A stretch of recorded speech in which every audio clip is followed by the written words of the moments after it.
Hello everyone, welcome to my channel. My name is Shake. Let's get shaking.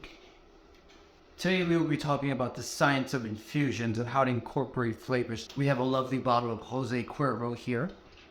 I have some julienne poblano pepper, some wonderful fresh cilantro. Magnifique. So cilantro, lime, and something spicy usually go very well together.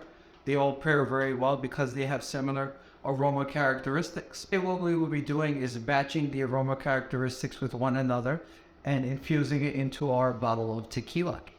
So first, what we will do is take a sip. Salud.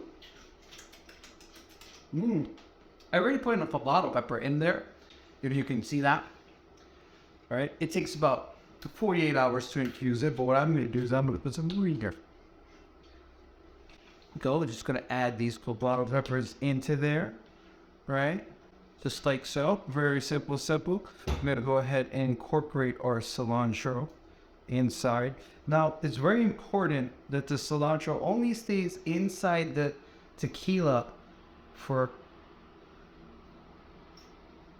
24 hours because the cilantro might get a little wise black peppercorns to this. Just a couple. I put in about maybe let's say 10, right?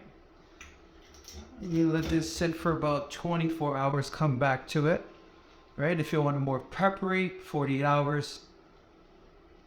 And here we have our herbal tequila.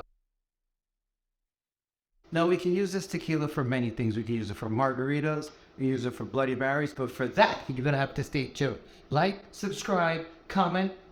See you on the next episode. Peace.